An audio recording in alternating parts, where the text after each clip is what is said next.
Tahukah Anda di mana kata kunci itu harus diletakkan? Apakah harus di dalam video atau pada deskripsi, caption, atau mungkin di tag atau sejenisnya? Oke, berikut ulasannya.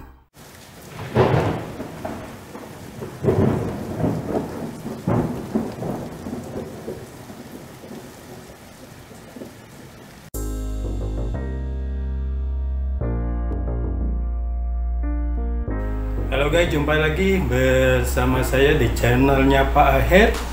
Nah, pada video sebelumnya saya sudah banyak mengatakan tentang kata kunci atau keyword ya.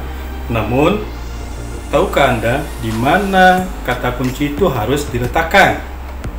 Apakah harus di dalam video atau pada deskripsi, caption, atau mungkin di tag atau sejenisnya?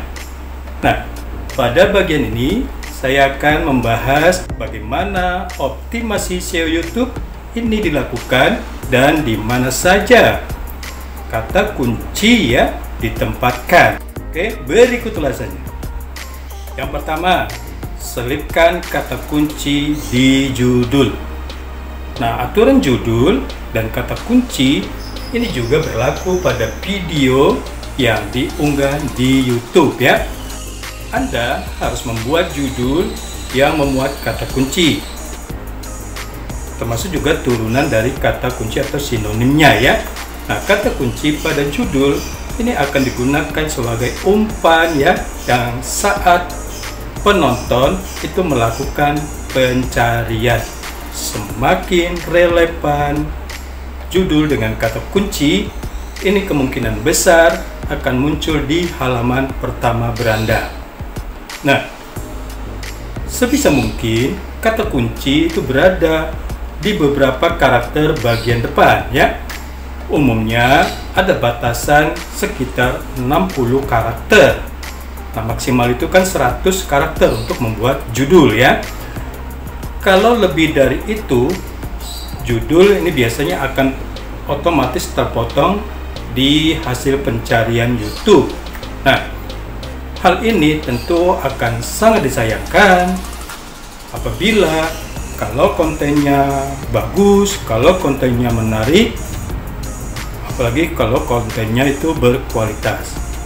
Oke, selanjutnya usahakan judul yang berisi kata kunci itu relevan dengan isi dari video tersebut.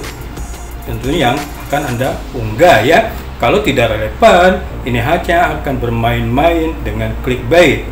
Ingat pada video sebelumnya, walaupun diperbolehkan, kadang-kadang penonton itu tidak suka dengan clickbait ya.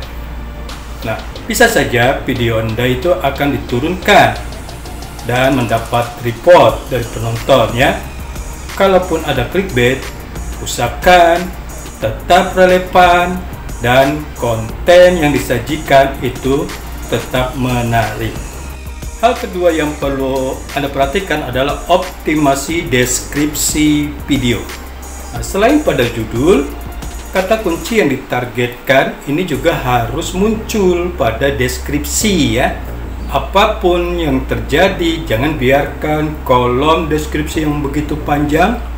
Ingat, ada 5.000 ya, 5.000 karakter ini jadi kosong ya.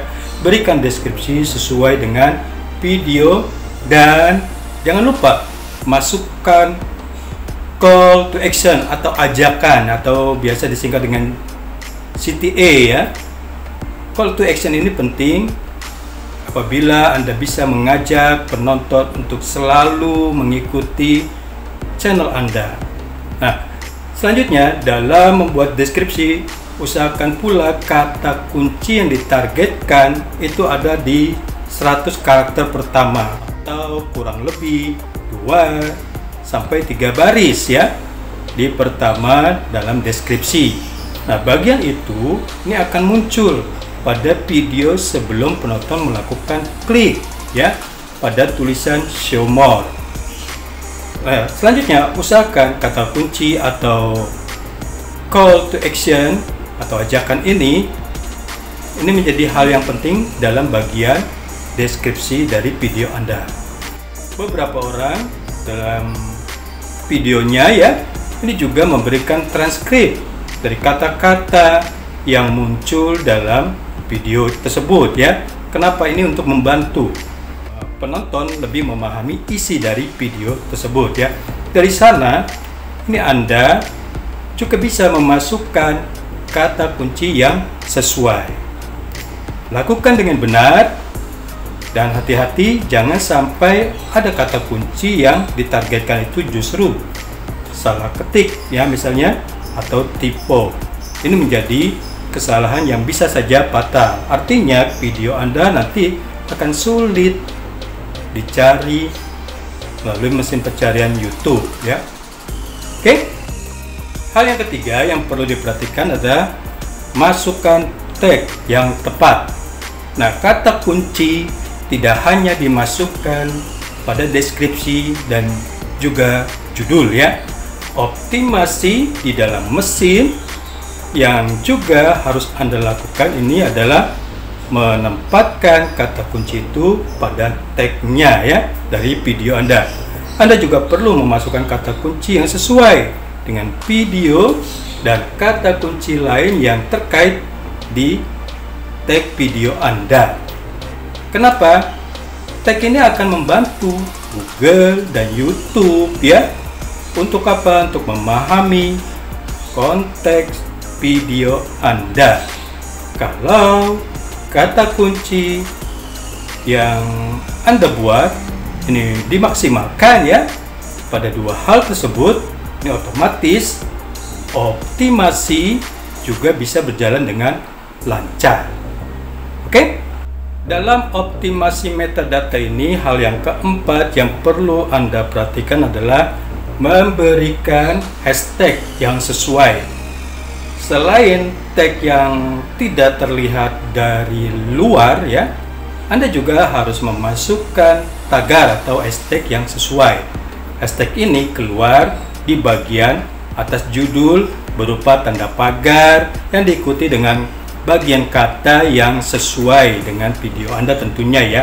Saat tagar atau hashtag ini diklik, maka YouTube akan menampilkan video-video ya yang terkait dengan tagar atau hashtag yang serupa, sehingga pencarian akan lebih spesifik dan lebih mudah bagi penonton tentunya ya. Yang kelima, buat thumbnail yang sesuai dengan isi video Anda. Teknologi dari Google dan turunannya termasuk YouTube ini sudah sangat canggih dan bisa mengenali objek seperti tulisan dalam gambar ya. Oleh karena itu, Anda disarankan untuk menaruh kata kunci atau yang berhubungan ini di thumbnail. Contohnya seperti apa? Anda bisa lihat beberapa contoh pada video yang sudah saya buat berikut ini ya. Silakan Anda letakkan secara proporsional dan jangan berlebihan. Karena kalau berlebihan juga penonton menganggap ini jangan-jangan cuma clickbait saja, sehingga penonton tidak menjadi tertarik untuk menonton video Anda. Oke teman-teman, itulah bagaimana kita melakukan optimasi metadata ya. Selamat mengikuti, selamat mencoba. Semoga sukses Anda semua bersama. Sampai jumpa di langkah yang keempat dan selamat mengikuti.